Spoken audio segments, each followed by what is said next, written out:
ओम शांति। 13 अप्रैल 2022। बाबा के आज के महावाक्य हैं। बाबा समझाते, मीठे बच्चे गृहस्थ व्यवहार में रहते कमाल कर दिखानी है। श्रेष्ठाचारी देवता बनने और बनाने की सेवा करनी है। प्रश्न है, राजाई के वर्षे का अधिकार किन बच्चों को प्राप्त होता है? बाबा समझाते, जो बाप के समीप संबंध में आते हैं, अपनी चलन और आमदनी का पूरा समाचार बाप को देते हैं, ऐसे मातेले बच्चे ही राजाई के वर्षे का अधिकार प्राप्त करते हैं।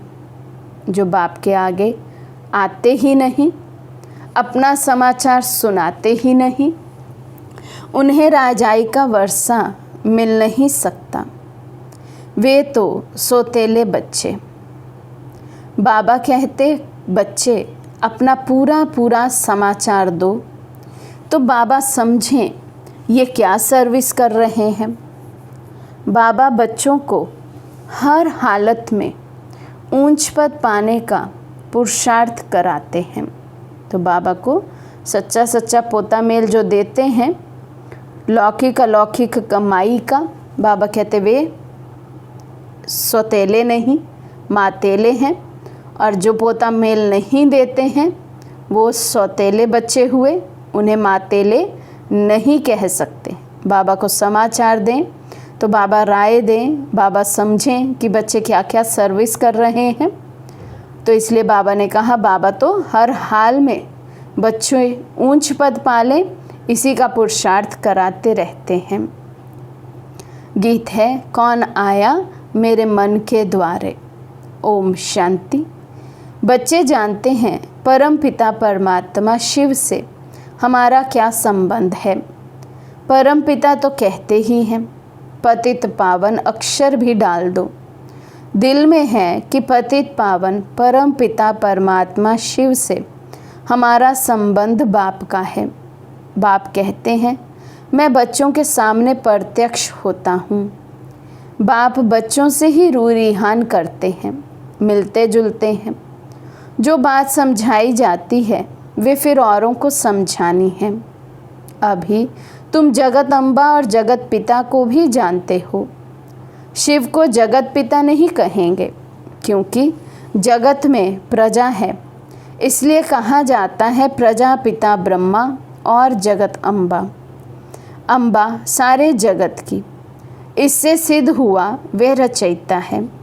ये भी समझ चाहिए, मनुष्य तो सब परमात्मा को याद करते हैं, परंतु जानते नहीं।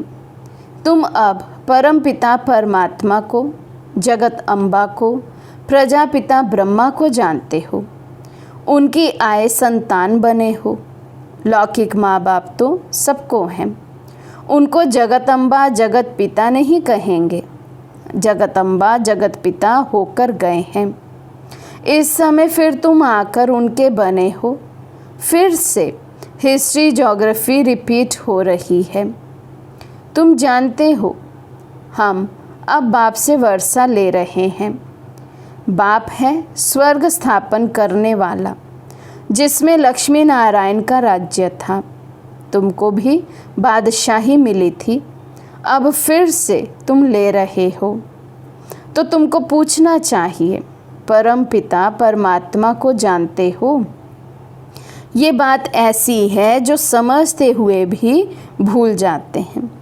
अपने आप को भूल, माता पिता को भूल, वर्षा गवा देते हैं। ये है ही युद्ध स्थल। तुम इस समय माया पर जीत पाने के लिए युद्ध के मैदान पर खड़े हो। जब तक अंत ना आए तो लड़ाई चलती रहेगी। उस लड़ाई वाले भी जानते हैं, अगर हम चाहें तो सेकंड में सबको उड़ा दें। अभी तो एक दो को हथियार देते रहते हैं, कर्जा देते रहते हैं। अगर कोई मार दे तो कर्जा ख़त्म हो जाएगा। बाबा भी अखबार पढ़ते हैं। बच्चों को भी अखबार पढ़कर उससे सर्विस करनी चाहिए। बाबा से पूछना चाहिए, बाबा आप तो मालिक हो, फिर रेडियो क्यों सुनते हो? अब बच्चे मालिक तो शिव बाबा हैं, हमको कैसे पता पड़े कि वायुमंडल क्या है, कहाँ तक लड़ाई आदि के आसार हैं? इस समय गपोड़े तो बहुत मारते हैं, सदाचार कमेटियाँ आदि बनाते हैं, उनको लिखना चाहिए ये दुनिया ही भ्रष्टाचारी है, सदाचारी कोई कैसे हो सकता है? तो सभी को भी बाबा ने न्यूज़पेपर या रेडियो वगैरह सुनने की छुट्टी नहीं दी थी, लेकिन जो सर्विसेबल बच्चे हैं जिन्हें जाकर फिर बड़े बड़े ऑफिसर से मिलना है, उनसे बात करनी है, तो बाबा कहते हैं इसलिए पता होना चाहिए कि दुनिया में क्या चल रहा है, फिर जिस टॉपिक पर हम किसी को समझा सकें। तो इसलिए बाबा कहते हैं भ्रष्टाचारी विकारी को कहा जाता है। ये बातें तुम बच्चे ही जानते हो, बच्चों में भी नंबरवार हैं। तुम सबसे पूछो कि परमपिता परमात्मा से आपका क्या संबंध है। जैसे क्रिश्चियन जानते हैं क्राइस्ट ने फलाने समय पर जन्म लिया। अच्छा, उनके आगे कौन थे? लक्ष्मी नारायण को राज्य किए कितना समय हुआ? इस समय आदि सनातन देवी देवता धर्म वाले ही धर्म भ्रष्ट कर्म भ्रष्ट हो गए हैं। शास्त्रों में ही लाखों वर्ष कह दिया है। अब तुम सुजाग हो गए हो, फिर औरों को भी सुजाग करना है।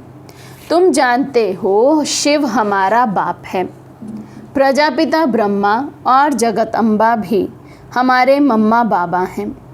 फिर पूछा जाता है लक्ष्मी नारायण को सत्युग का वर्षा कहाँ से मिला? 5000 वर्ष हुआ, मिला था, अब नहीं है, अब मिल रहा है। अब हिस्ट्री रिपीट हो रही है। अब सभी को बाप का संदेश कैसे दें? क्या घर घर में ढिंडोरा पीटें? अच्छा, बोर्ड भी तुम लगा सकते हो, क्योंकि तुम हो मास्टर अविनाशी सर्जन।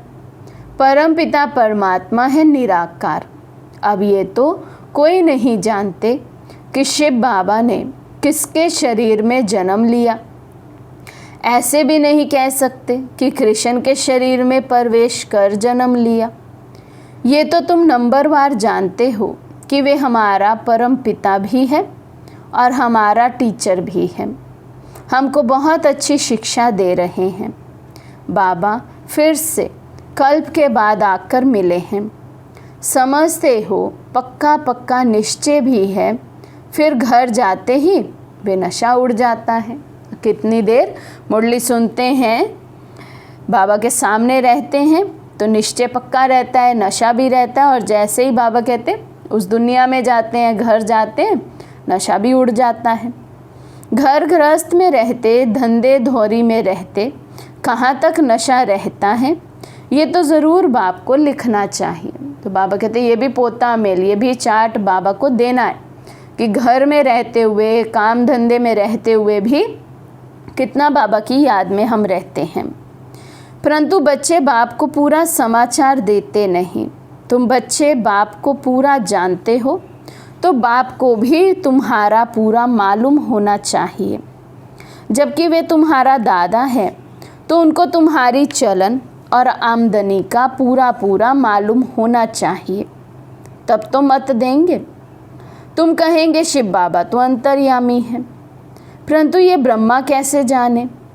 कोई तो बाबा के आगे आते ही नहीं हैं, इसलिए समझा जाता है ये सौतेले बच्चे हैं, तो राजाई का वर्षा नहीं पा सकेंगे।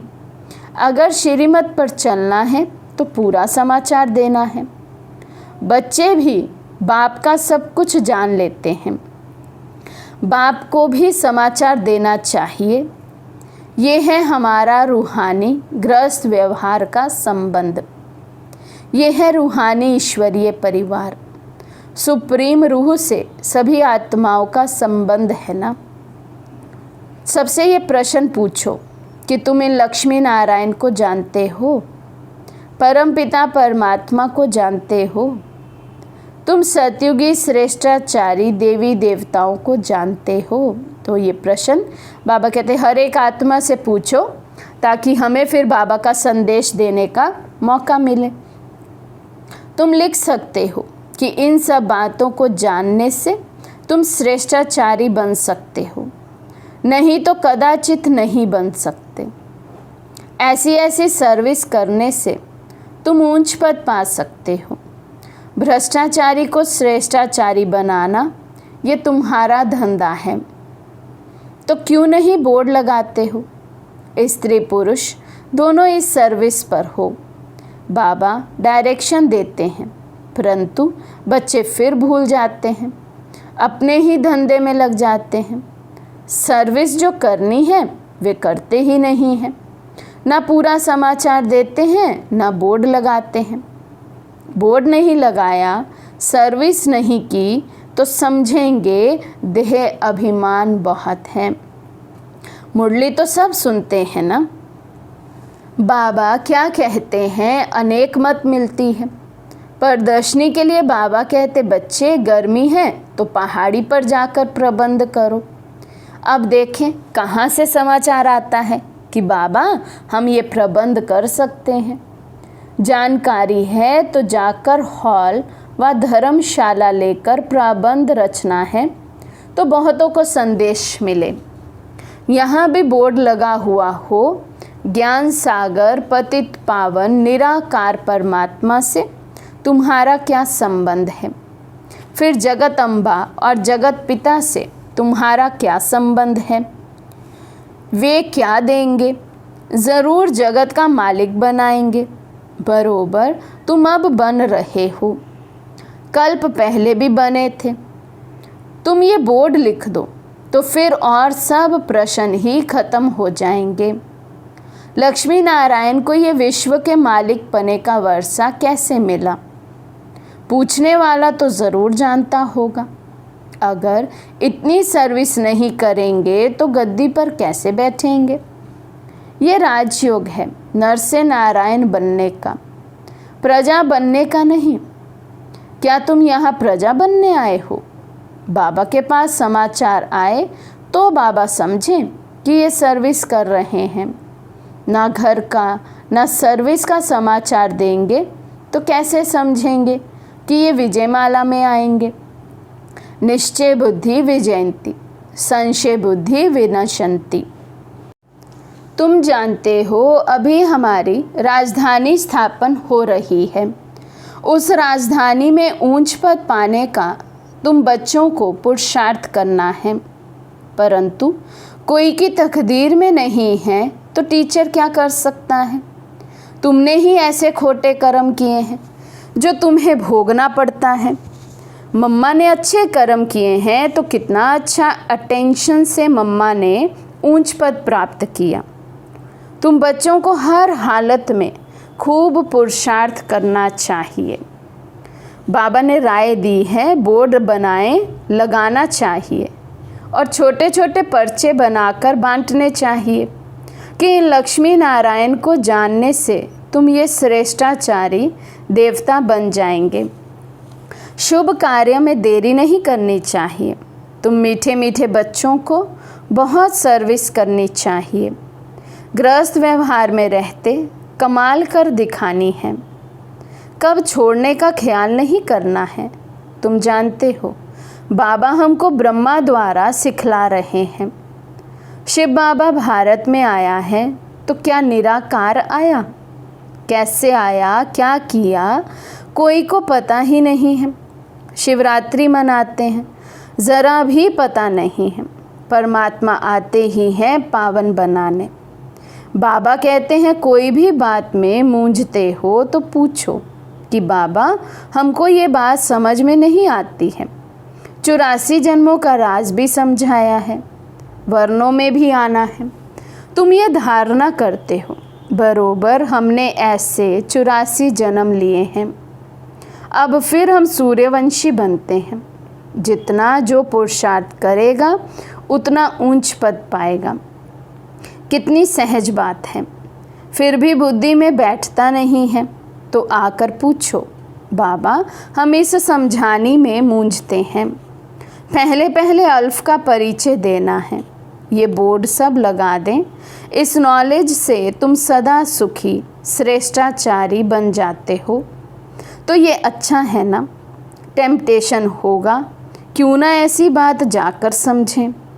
बाबा सर्विस से समझ जाएंगे कि कौन कौन सच्चा बच्चा है जो अटेंशन देते हैं, वही माला का दाना बनेंगे। करके दिखाना है। तुम तो प्रैक्टिकल सन्मुख बैठ सुन रहे हो, बाकी बच्चे मुरली द्वारा सुनेंगे। ये सब समझने की बातें हैं। परमात्मा बाप भी है, फिर पति से पावन बनाकर ले जाते हैं तो गुरु हो गया। सृष्टि के आदि मध्य अंत की नॉलेज शिक्षक बन पढ़ाते हैं तो तीनों हो गए ना। परंतु बच्चे भूल जाते हैं, बुद्धि से वे नशा निकल जाता है, नहीं तो स्थायी खुशी रहनी चाहिए। अच्छा, मीठे मीठे सिके लदे बच्चों प्रति माता पिता बाप दादा का याद प्यार और गुड मॉर्निंग। रूहानी बाप के रूहानी बच्चों को नमस्ते। हम रूहानी बच्चों की रूहानी बाप दादा को दिल व जान सिकवा प्रेम से नमस्ते नमस्ते नमस्ते जी। धारणा के लिए मुख्य सार। फर्स्ट पॉइंट, विजयमाला का दाना बनने के लिए अपने ऊपर पूरा अटेंशन देना है। श्रेष्ठाचारी बनने और बनाने की सेवा करनी है। सेकंड पॉइंट, कोई भी ऐसा खोटा कर्म नहीं करना है जिसकी भोगना भोगनी पड़े। बाप की राय पर कदम कदम चलना है। आज का वरदान है, अपनी आकर्षणमय स्थिति द्वारा सर्व को आकर्षित करने वाले रूहानी सेवाधारी भव। अपनी आकर्षणमय स्थिति द्वारा सर्व को आकर्षित करने वाले रूहानी सेवाधारी भव। रूहानी सेवाधारी कभी ये नहीं सोच सकते कि सेवा में वृद्धि नहीं होती या सुनने वाले नहीं मिलते। सुनने वाले बहुत हैं, सिर्फ आप अपनी स्थिति रूहानी आकर्षणमय बनाओ। जब चुंबक अपनी तरफ खींच सकता है तो क्या आपकी रूहानी शक्ति आत्माओं को नहीं खींच सकती? तो रूहानी आकर्षण करने वाले चुंबक बनो, जिससे आत्माएं स्वतः आकर्षित होकर आपके सामने आ जाएं। यही आप रूहानी सेवाधारी बच्चों की सेवा है। स्लोगन है, समाधान स्वरूप बनना है तो सबको स्नेह और सम्मान देते चलो। मातेश्वरी जी के अनमोल महावाक्य, परमात्मा एक है, बाकी सर्व मनुष्य आत्माएं हैं। अब ये तो सारी दुनिया जानती है कि परमात्मा एक है, वो सर्वशक्तिवान है, जानी जाननहार है। ऐसे तो सारी दुनिया खुद भी कहती है हम परमात्मा की संतान हैं। परमात्मा एक है। भल कोई धर्म वाला हो, वो भी परमात्मा को ही मानते हैं। वो भी अपने को परमात्मा द्वारा भेजा हुआ संदेशवाहक समझते हैं। ऐसे ही संदेश लेकर अपने अपने धर्म की स्थापना करते हैं। जैसे गुरु नानक ने भी परमात्मा की इतनी बढ़ाई की। एक ओंकार सतनाम। एक ओंकार का अर्थ है परमात्मा एक है। सतनाम अर्थात उनका नाम सत्य है। तो गोया परमात्मा नाम रूप वाला भी है, अविनाशी है, अकाल मूरत भी है, तो फिर कर्ता पुरुष भी है। माना वो खुद अकर्ता होते हुए भी कैसे ब्रह्मा तन द्वारा कर्ता पुरुष बनता है। अब ये सारी महिमा एक परमात्मा की है। अब मनुष्य इतना समझते हुए फिर भी कहते हैं ईश्वर सर्वत्र है, अहम आत्मा सो परमात्मा है। अगर सभी परमात्मा ठहरे फिर एक ओंकार, ये महिमा किस परमात्मा की करते हैं? इससे सिद्ध है कि परमात्मा एक है। अच्छा, ओम शांति।